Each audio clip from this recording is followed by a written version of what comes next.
আসসালামু আলাইকুম ওয়া রাহমাতুল্লাহি ওয়া বারাকাতুহু। সেটা হলো ইস্তিগফার। কয়েকদিন আগে সংক্ষেপে কিছু বলেন, শর্টকাট জান্নাতে যাওয়ার উপায় কি আছে? উম্মতে মুহাম্মদীকে তো আল্লাহ হায়াতও দিয়েছেন শর্টকাট। আপনি জান্নাতেও যেতে চাচ্ছেন শর্টকাট ভাবে, আল্লাহ পাক কিন্তু সে ব্যবস্থাটাও করে দিয়েছেন। শর্টকাট কাটসাট করে এত কাজ করতে পারবো না। অনেক সাহাবী এসে বলেছিলেন, ইয়া রাসূলুল্লাহ দুল্লানি আলা আমাল, আমাকে এমন কিছু কাজের সন্ধান দিন, বেশি কিছু করতে পারবো না, কিছু একটা নির্দিষ্ট কিছু কাজ বলে দিন যেটা করলে জান্নাতটা আমার নিকটে হবে, জাহান্নামটা দূরে চলে যাবে। প্রিয় নবী বললেন, আল্লাহর উলুহিয়াতের স্বীকৃতি দেওয়ার পর 5 ওয়াক্ত সালাত আদায় করবে। আমি যদি বেশি কিছু করি ওটা তোমার জন্য নফল হবে। এই যে আমরা ভাগ করে নিয়েছি না, এটা ফরজ, এটা সুন্নত, এটা নফল, এটা ওয়াজিব, এটা মুস্তাহাব। শরীয়তের ভাষা দুটো, একটা ফরজ আর একটা নফল। যেটা ফরজ সেটা আল্লাহ কর্তৃক নির্ধারিত, যেটা নফল সেটা হলো ফরজের অতিরিক্ত। নফলের বদগম্য ভাষা হলো অতিরিক্ত, এডিশনাল। ফরজের পরে যেটা সেটা অতিরিক্ত। রাসূল সাল্লাল্লাহু আলাইহি সাল্লামের সুন্নত কেন বলা হয়? রাসূল পড়েছেন, রাসূলের পদ্ধতি, তাই সুন্নত বলা হয়। ফরজের বাইরে সেজন্য এটা অতিরিক্ত, তোমার জন্য এটা অতিরিক্ত হবে। আরো কিছু বলেন, 1 মাস সিয়াম পালন করবে, আমি যদি আরো কিছু করি তো সেটা তোমার জন্য অতিরিক্ত হবে। আরো কিছু বলেন, তুমি যাকাত 2.5% আদায় করবা, যদি বেশি করি সেটা তোমার জন্য অতিরিক্ত হবে। সেখানে হয়তো হজের মাসআলা ছিল না বা হজ তখন ফরজ হয়নি, এজন্য হজের বিষয়টা তখন আসেনি। কিন্তু পরবর্তীতে হজ সংযোজন, যার উপরে হজ ফরজ হয়েছে তাকে হজ করতে হবে। ছেলের বিয়ে দেবো, মেয়ের বিয়ে দেবো, এটা কোনো অজুহাত না, এটা ওই মিস্টার ইবলিসের পক্ষ থেকে আসে। বরং মনে রাখবেন, আপনার নামাজের ওয়াক্ত হওয়ার পরে যদি আপনি নামাজ না পড়েন সেই নির্ধারিত সময়ে, এর মধ্যে যদি আপনি মারা যান, তাহলে ওই নামাজের আপনাকে হিসাব দিতে হবে। সম্পদ আজকে আসে, আগামীকাল নাও থাকতে পারে। আজকে ফরজ হয়েছে, আগামীকাল এই ফরজিয়াত উঠে যেতে পারে। সেজন্য প্রিয় নবী বলছেন, ইকতানিম খামসান কাবলা খামস, 5টি সমস্যার সম্মুখীন হওয়ার আগেই আর 5টি বিষয়কে গনিমত, সম্পদ মনে মনে করো। তার মধ্যে গানাকা কাবলা ফাকরিক, সম্পদ আজকে আসে, আগামীকাল নাও থাকতে পারে।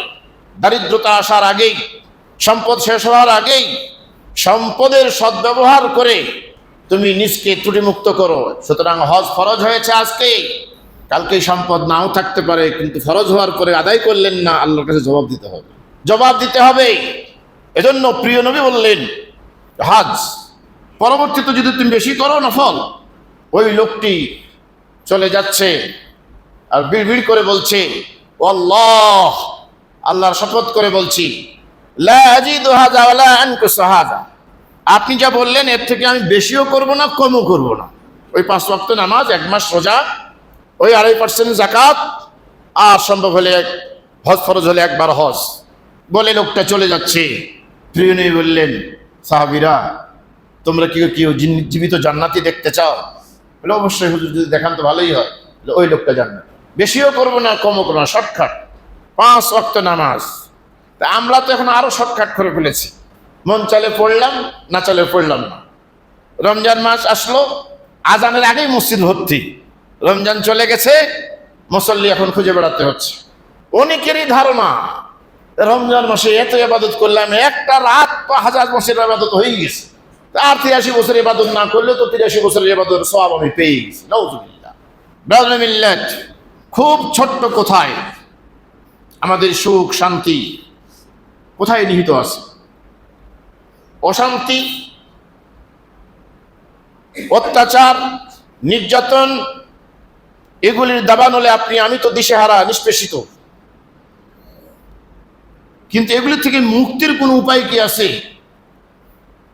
আপনার গোটা শরীরে ঘা, আপনি ডাক্তার সাহেবের কাছে গেলেন, কেন আপনার এটা হয়েছে? ডাক্তার সাহেব বিভিন্ন আপনাকে টেস্ট দিলেন, এটা কি রক্তের কারণে, নাকি হাড়ের কারণে, নাকি কিডনির কারণে, নাকি প্রেশারের কারণে?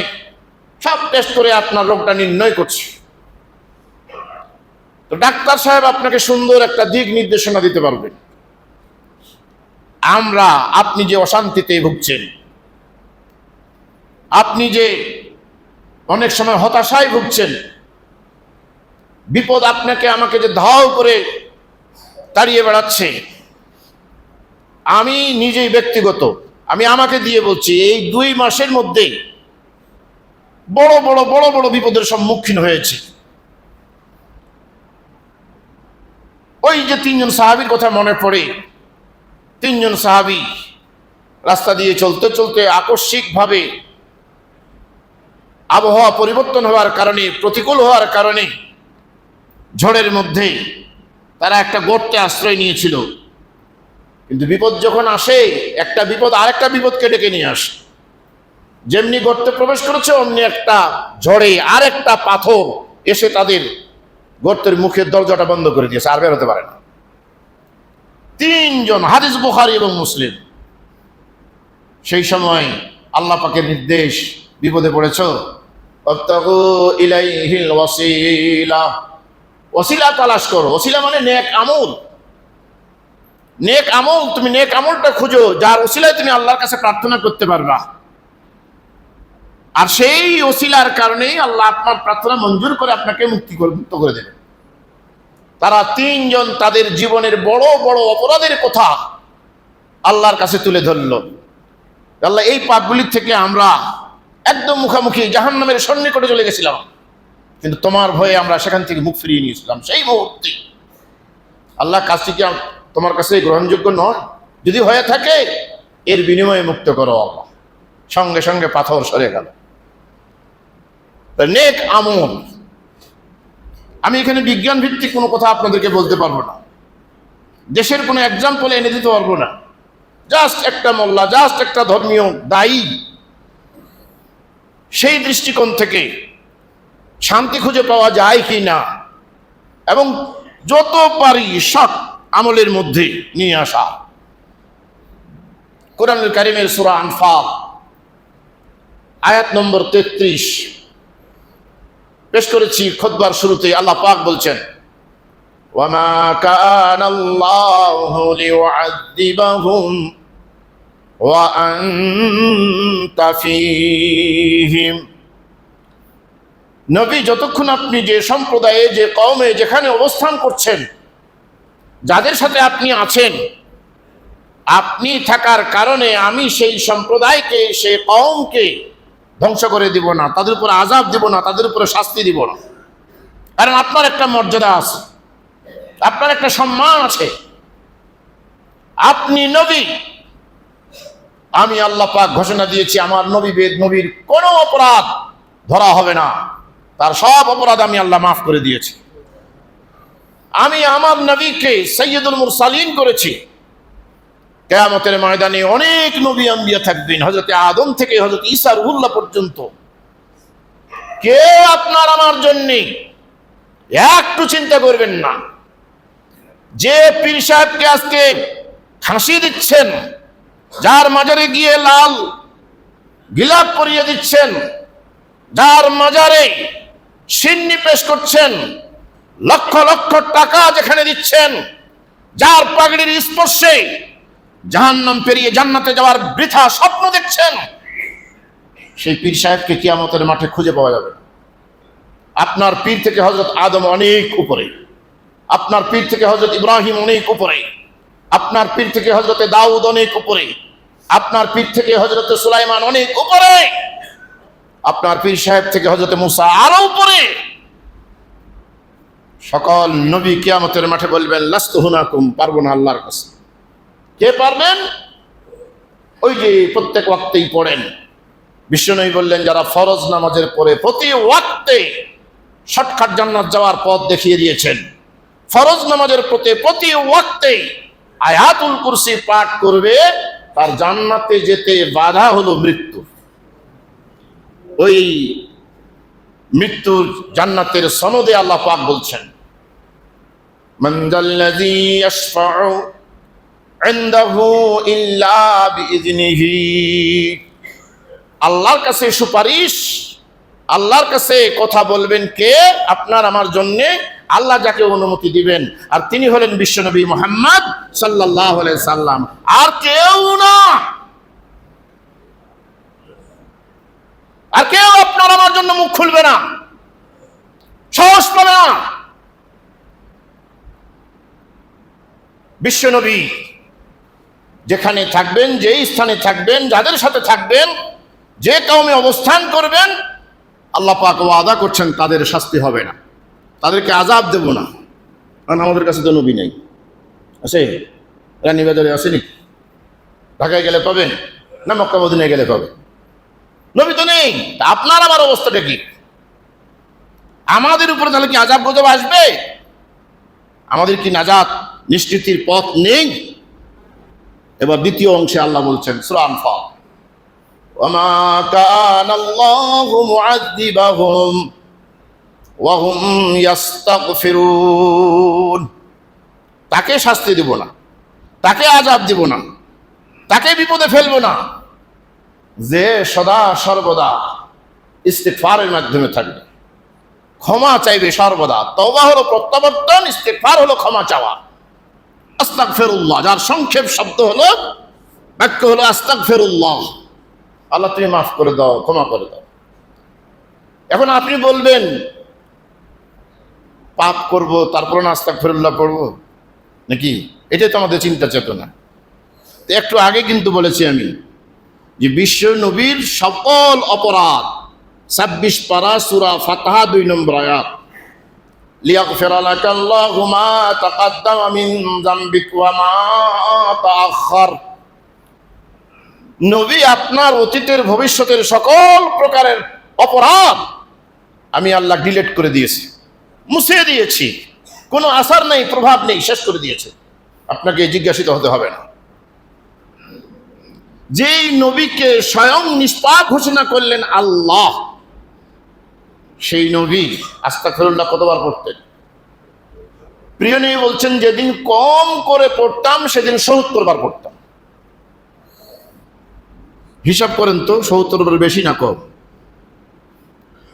এই যে নামাজে দাঁড়ালাম, আল্লাহু আকবার, আল্লাহ তুমি মহান, আলহামদুলিল্লাহ রাব্বিল আলামিন, প্রশংসা তোমার,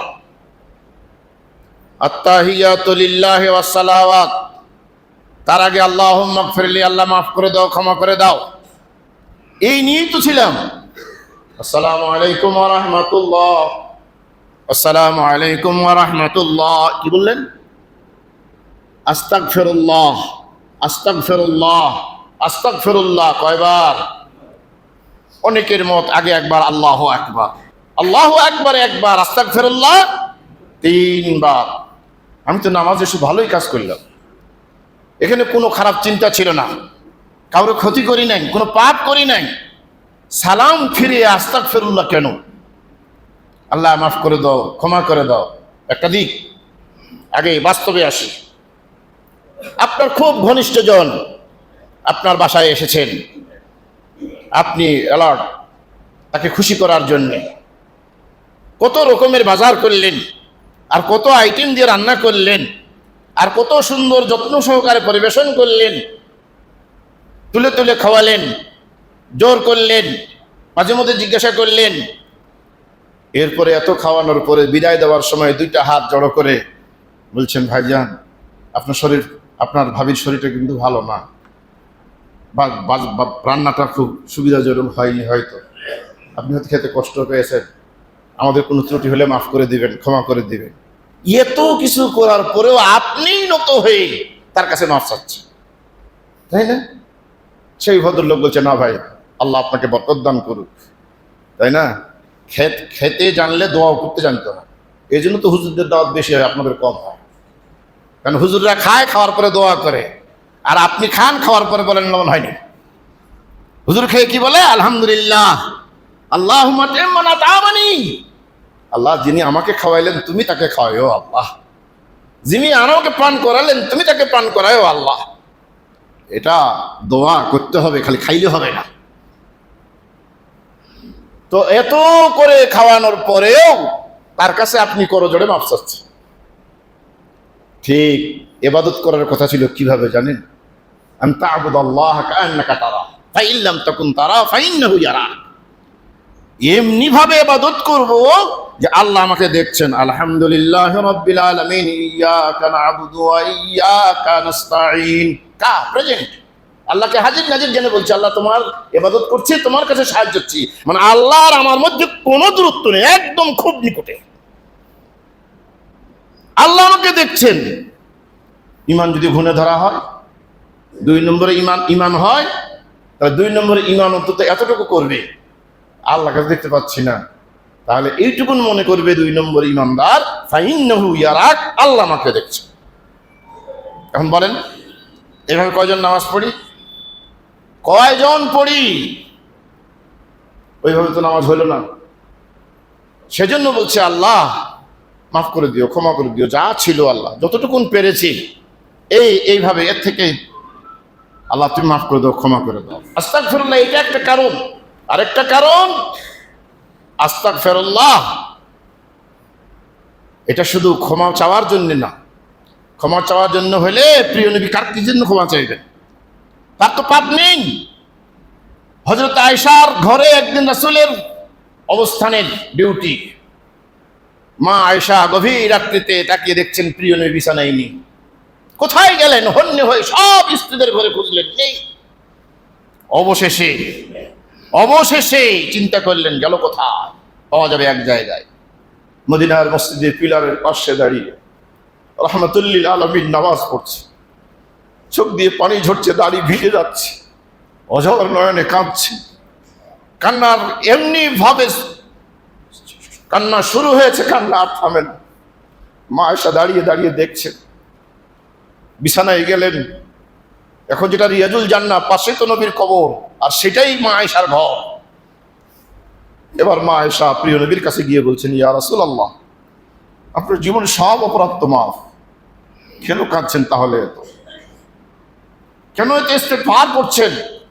কেন দৈনিক ৭০ বারের বেশি তওবা পড়েন, ইস্তেগফার পড়েন? প্রিয় নবী কি জবাব দিলেন? আফালা আন আকুনা আবদান শাকুরা। আয়েশা, আমার জীবনের গুনাহগুলি মাফ করে দেওয়া হয়েছে, ক্ষমা করে দেওয়া হয়েছে, এজন্য কি আমি একটু আল্লাহ পাকের শুকরিয়া আদায় করব না? তার নামাজ পড়ে আস্তাগফিরুল্লাহ বলছে, এটা একটা শুকরিয়া তান যে আল্লাহ, অনেক লোক সুস্থ ভালো, তারা নামাজ পড়লো না, তারা আসলো না মসজিদে, তুমি তাদের মধ্য থেকে আমাকে চয়ন করেছো, আমাকে মনোনয়ন দিয়েছো, আমাকে মসজিদে আসার সুযোগ দিয়েছো, আমাকে নামাজ পড়ার তৌফিক দিয়েছো, এজন্য আস্তাগফিরুল্লাহর মাধ্যমে আমি তোমার শুকরিয়া আদায় করছি। আস্তাগফিরুল্লাহ। তাহাজ্জুদ পড়লেন, 4 সালামে 5 সালামে তাহাজ্জুদ শেষ করলেন, সেখানে 3, 5, 15 বার আস্তাগফিরুল্লাহ পড়লেন। বেতের সেখানে 3 বার পড়লেন। ফজরে 2 রাকাতে পড়লেন সুন্নতি, ফরজে পড়লেন 2 রাকাতে, তারপরে ইশরাকে পড়লেন 2 বারে। এরপরে জোহরে 3 সালামে জোহর সুন্নত ফরজ কমপ্লিট করলেন, সেখানে 3 থেকে 9 বার। আসরে 2 সালামে কমপ্লিট করলেন, সেখানে 6 বার। মাগরিবে 2 সালামে, সেখানে 6 বার।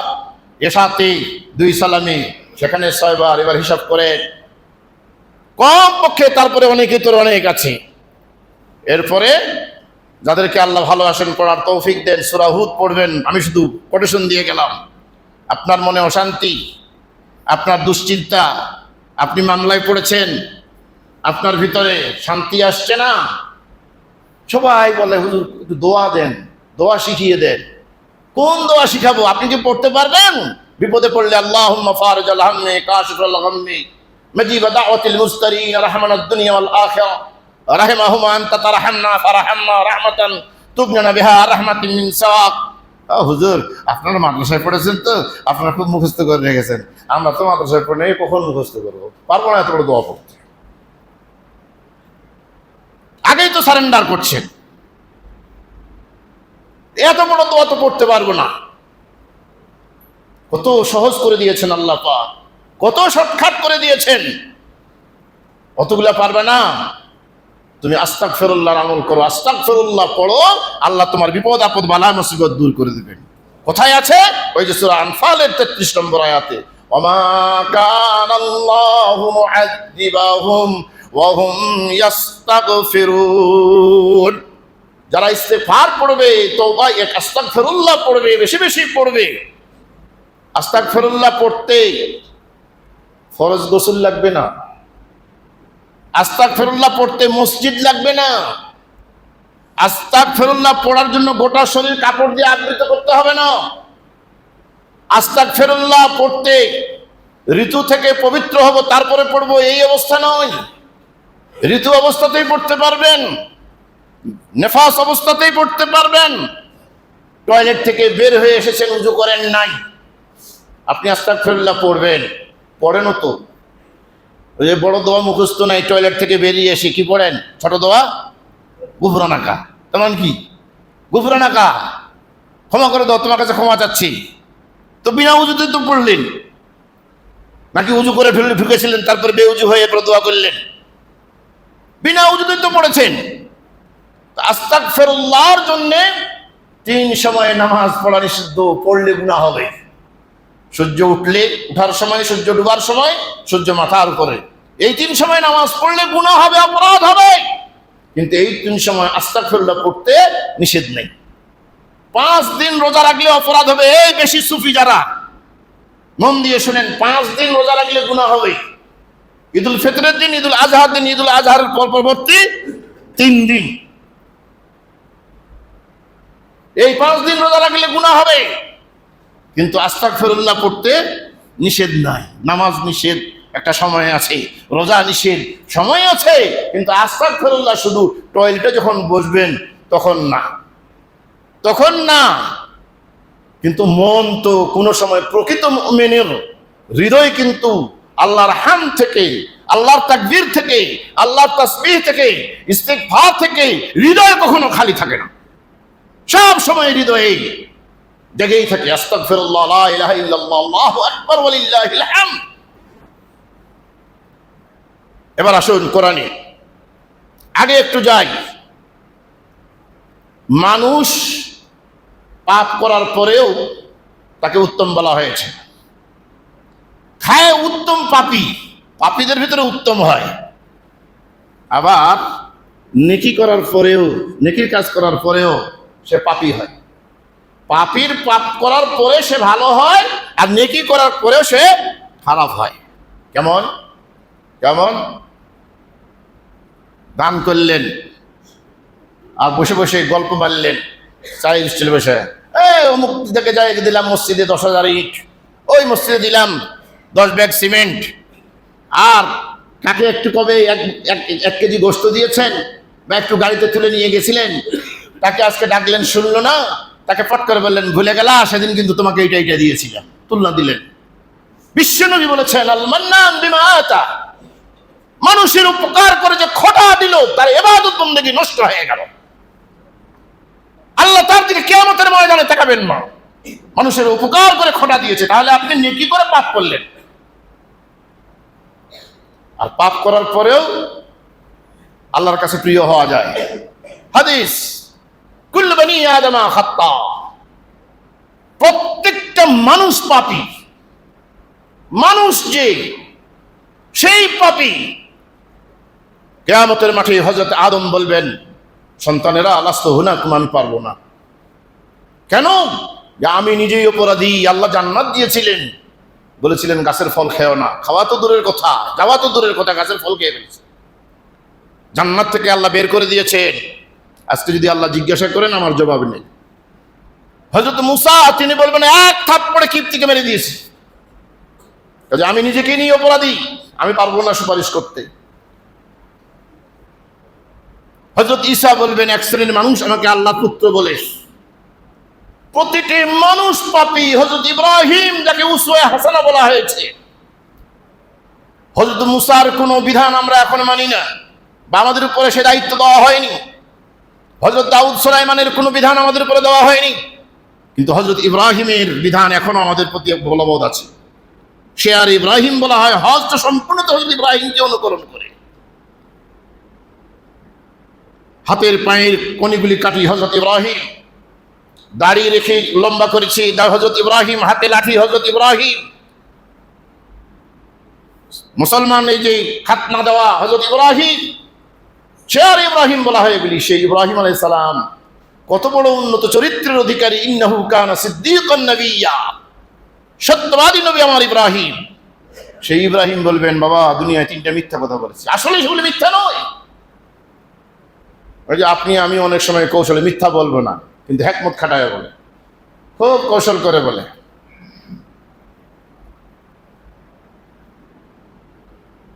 হযরত ইব্রাহিম তিনি বলবেন আমি অপরাধী, সবাই পাপী, কিন্তু খায়রুল খাত্তাইন সে হলো উত্তম পাপী, সে হলো উত্তম পাপী।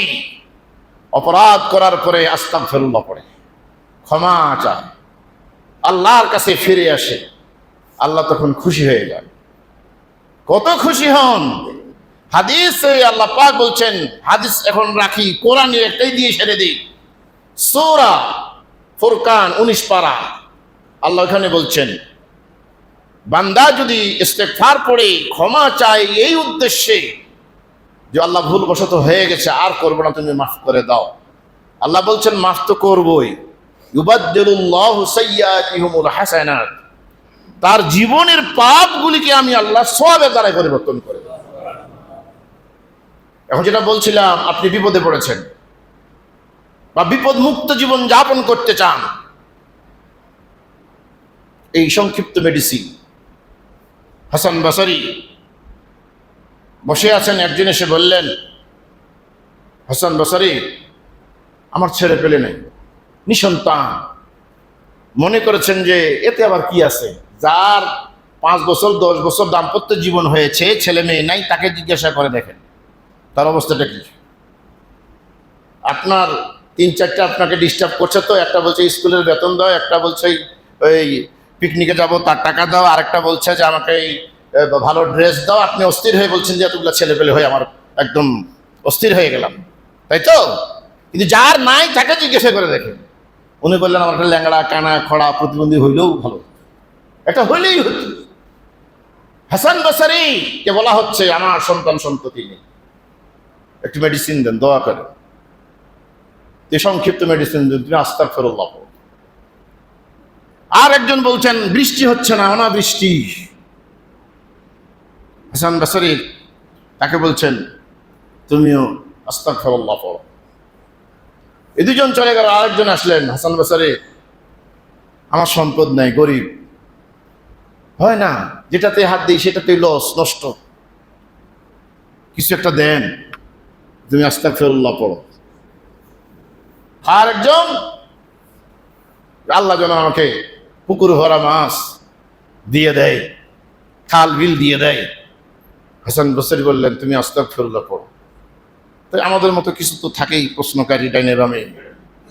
হাসান বসরিকে যে বলছে রোগ 4টা, 4 জনে 4টা রোগের কথা তুলে ধরলেন, আর আপনি মেডিসিন দিলেন একটা। এই এক মেডিসিনে কি সব সমস্যার সমাধান হবে? হাসান বসরি বললেন এ তো আমার কথা না, এ কথা কার? আল্লাহ। তিনি এবার কোরআন পড়ে শোনালেন, ফাকুলতু আস্তাগফিরু রাব্বাকুম ইন্নাহু কানা গাফফারা। তুমি বেশি বেশি ইস্তিগফার করো, কারণ তোমার পাপের কারণে, তোমার অপরাধের কারণে তোমার রাস্তাগুলো অনেকটা বন্ধ হয়ে গেছে, আসতে চাচ্ছে আসতে পারছে না। এই বাড়িতে আপনার পানির লাইন আছে, কিন্তু টেপে পানি পড়ছে না, তার মানে পাইপ জমাট বেঁধে গেছে, প্রতিবন্ধকতা সৃষ্টি করছে। মিস্ত্রি নিয়ে এসে ওই পাইপের ভিতরে মোটা তার ঢুকিয়ে ওয়াশ করে। তোমার এই যে ছেলে মেয়ে হচ্ছে না, বৃষ্টি হচ্ছে না, ব্যবসায় লাভ হচ্ছে না, দোয়া কবুলের রাস্তাটা বন্ধ হয়ে গেছে, এটা ওয়াশ করো। কি? তুমি আস্তাগফিরুল্লাহ পড়ো, তাহলে আল্লাহ তোমাকে ক্ষমা করে দেবেন, মাফ করে দেবেন। 1 নম্বর, ইউরসিলিস সামা আলাইকুম মিদরারা।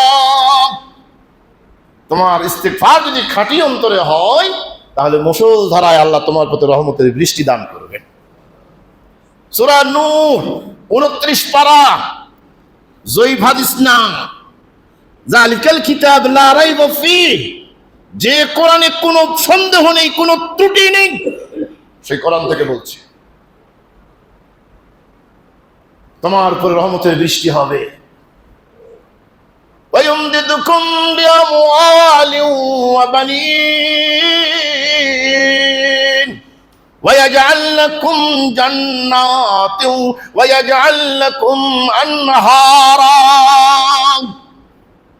এক নম্বর তোমার মাফ হবে অপরাধ, 2 নম্বর বৃষ্টি হবে, 3 নম্বর ওয়ায়ুমদিদকুম, মুমদিদ বাড়িয়ে দিবে। কি বাড়িয়ে দিবে? বিআমওয়াল, তোমার সম্পদ বাড়িয়ে দিবে। ইস্তেগফার বেশি পড়লে, ইস্তেগফার কবুল হলে সম্পদ আল্লাহ বাড়িয়ে দিবে। বিআমওয়ালিন ওয়া বানিন, 2 নম্বর ওই একই আয়াতে তোমাকে সন্তান সন্ততি আল্লাহ দিয়ে দিবেন, নেককার সন্তান সন্ততি দিয়ে দিবেন। ওয়ায়াজআল লাকুম জান্নাতিন ওয়ায়াজআল লাকুম আনহারা। তোমার ইস্তিগফার যদি আল্লাহ পছন্দ করেন, গৃহীত হয়ে যায়, তাহলে আল্লাহ তোমাকে আমের বাগান, লিচুর বাগান, কলার বাগান, পেয়ারা বাগান, কত বাগান তোমাকে দিবে, এবং তোমাকে খাল, বিল, নদী, নালা, পুকুর, পুষ্করণী দিয়ে তোমাকে আল্লাহ পরিপূর্ণ করে দেবেন। আমল কয়টা? একটা, নাম কি? আস্তাগফিরুল্লাহ। সূরা হুদে এবার আল্লাহ বলছেন বিপদ আপদ বালা মুসিবত সবগুলি থেকে তোমাকে নিষ্কৃতি দেওয়া হবে। আপনি সাবধান থাকবেন, সতর্কতায় থাকবেন, কিন্তু সেই সাথে আস্তাগফিরুল্লাহর আমলটা বেশি বেশি করবেন। আল্লাহ ওয়াদা করেছেন যতক্ষণ তোমার ভিতরে আস্তাগফিরুল্লাহ থাকবে ততক্ষণ আমি আল্লাহ তোমার উপরে শাস্তি দিব না, তোমাকে ধ্বংস করে দিব না, তোমাকে আযাব দিব না। মনে রাখবেন, সবাই অপরাধী। উত্তম অপরাধী সে যে অপরাধ করার পরে অনুতপ্ত হয়ে ইস্তেগফার পড়ে আল্লাহ পাক তাকে মাফ করে দেবেন। সূরা আনফালের এই 33 নম্বর আয়াত, ওমা কানা আল্লাহু মুআযযিবাহুম ওমা কানা আল্লাহু লিউআযযিবাহুম ওয়া আনতা ফীহিম ওমা কানা আল্লাহু মুআযযিবাহুম ওয়া হুম ইস্তাগফিরুন। আল্লাহ ওয়াদা করেছেন রাসূল যাদের সাথে আছেন তাদেরকে আমি ধ্বংস করে দেব না, আযাব দিব না। আর যারা পরবর্তীতে এই আপনাদের আমাদের মতো রাসূল আমাদের কাছে নেই, কিন্তু আমরা যদি ইস্তেগফার বেশি বেশি পড়ি, আস্তাগফিরুল্লাহ বেশি বেশি পড়ি, উজু অবস্থায় পড়ি, বেউজু অবস্থায় পড়ি, নামাজে পড়ি, নামাজের বাইরে পড়ি, সর্ব অবস্থায় যদি পড়ি, রাস্তাঘাটে চলতে ফিরতে পড়ি, আল্লাহ পাক আমাদেরকে হেফাজত করবেন, রক্ষা করবেন, বিপদ মুক্ত করবেন, বালা মুসিবত থেকে মুক্ত করবেন, মিথ্যা মামলা থেকে নিষ্কৃতি দিবেন, আপনাকে আমাকে যে অস্থিরতা, যে বিষণ্ণতা, সেগুলি থেকে মুক্তি দিবেন। আল্লাহ পাক আমাদেরকে আমল করার তৌফিক দান করুন।